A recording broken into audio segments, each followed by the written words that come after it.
అమెరికాలో నివసిస్తున్న మన భారతీయుల్లో 65,960 మందికి అగ్రరాజ్య పౌరసత్వం అధికారికంగా అందుబాటులోకి వచ్చింది. అనేక మంది మన వారు అక్కడ ఎప్పటినుంచో నివసిస్తున్న అందరికీ అక్కడ పౌరసత్వం లేదు. మన దేశంలో పుట్టి అక్కడ జీవిస్తున్న వారిలో దాదాపు 42% మందికి అక్కడి పౌరసత్వం పొందే అర్హత లేదని సిఆర్ఎస్ నివేదిక తెలుపుతోంది. అయితే అమెరికా వృద్ధిలో భారతీయుల వాటా ఎంత అనే విషయం తెలుసుకుందాం.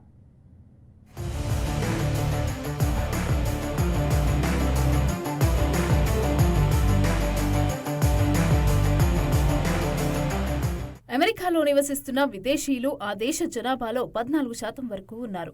గతంతో పోల్చుకుంటే అమెరికాలో నివసించే భారతీయుల సంఖ్య కూడా గణనీయంగా పెరిగింది.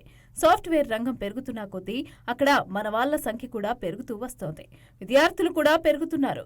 ఇక తెలుగు వారు కూడా బాగా పెరుగుతున్నారు. 1.35%తో దాదాపు 50 లక్షల మందికి పైగా మనవారు అగ్రరాజ్యంలో నివసిస్తున్నారు. కొత్తగా 65,960 మంది అధికారిక అమెరికా పౌరులయ్యారు. ఇక అగ్రరాజ్య పౌరసత్వం పొందాల్సిన మన వాళ్ళు ఇంకా చాలా మంది ఉన్నారు.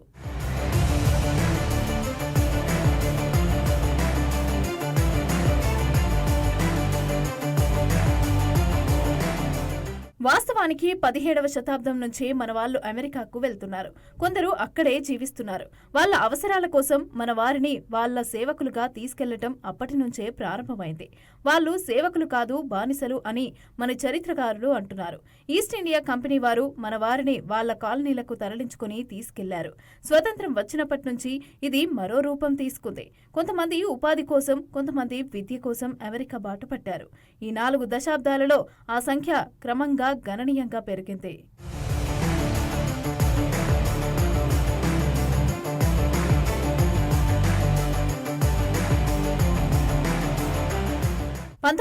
ప్రాంతంలో సిక్కులు ఎక్కువగా కాలిఫోర్నియా ప్రాంతంలో ఉంటున్నట్లు తెలుస్తోంది. ఇక స్వామి వివేకానంద చికాగో ప్రయాణం, ఉపన్యాసం పెద్ద ప్రభావం చూపించింది. వేదాంత సొసైటీ స్థాపనకు దారితీసింది.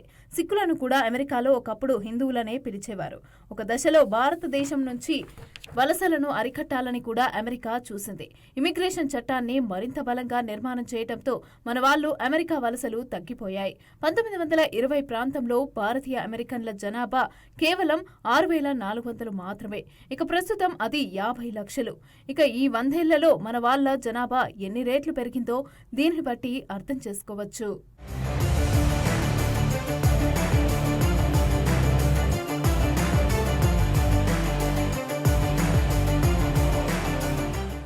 మన జనాభా పెరగటానికి కారణాలలో విద్య ప్రధానమైంది.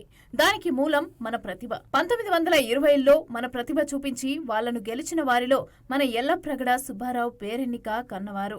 ఇక గోవింద బిహారీ లాల్ కూడా చాలా గొప్పవారు. జర్నలిజంలో ప్రతిష్టాత్మకమైన పులిట్జర్ పురస్కారాన్ని కూడా పొందిన తొలి భారతీయుడు. అక్కడి నుంచి మొదలైన మన భారతీయ ప్రతిభా ప్రయాణం నేడు ఐటీ దిగ్గజాలు సత్యనాథెన్లా, సుందర్ పిచాయ్ వంటి వారి వరకు కూడా కొనసాగింది. ఇక మన దేశ మూలాలు కలిగిన కమలా హ్యారిస్ ప్రస్తుతం అగ్రరాజ్య ఉపాధ్యక్షురాలిగా పదవిని అలంకరించారు. ఇక బానిసల గతి నుంచి బాసుల స్థాయి వరకు మన భారతీయులు ఎదగటం గర్వకారణం. వ్యాపార వాణిజ్యాలలో మనవారు అక్కడ అద్భుతంగా రాణిస్తున్నారు.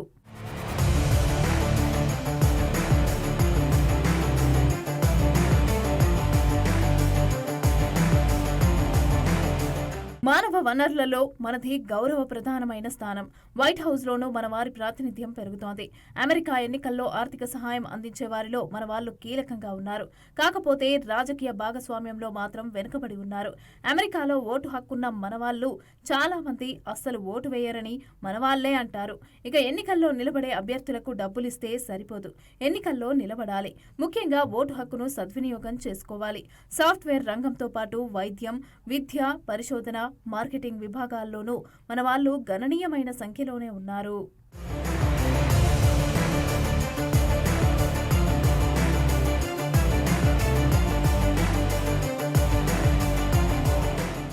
అంతర్జాతీయ సంబంధాలలో అమెరికా ఒకప్పుడు పాకిస్తాన్కే ఎక్కువ మద్దతు చూపించేది. పివి నరసింహారావు ప్రధానమంత్రిగా అధికార పీఠం ఎక్కిన తర్వాత మన విదేశాంగ విధానంలో కొత్త వ్యూహాలు అల్లటం మొదలుపెట్టారు. అందులోనూ అమెరికా బంధాలు కీలకమైనవి.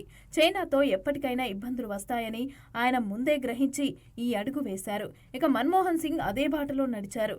నరేంద్ర మోదీ ప్రధానమంత్రి అయిన తర్వాత సరికొత్త ఊపును తెచ్చారు. ఇక ముఖ్యంగా డొనాల్డ్ ట్రంప్తో వ్యక్తిగత స్నేహాన్ని నెరిపారు. ట్రంప్ ఎన్నికలకు అమెరికా వెళ్లి ప్రచారం చేసి వచ్చారు. అమెరికాలో ప్రధానంగా 2 రాజకీయ పార్టీలు, డెమోక్రటిక్ పార్టీ, రిపబ్లికన్ పార్టీ ఉన్నాయి. ఇక మన వాళ్ళు మొదటి నుంచి కూడా ఎక్కువ శాతం సహజంగా డెమోక్రటిక్ పార్టీకే మద్దతు అందించారు.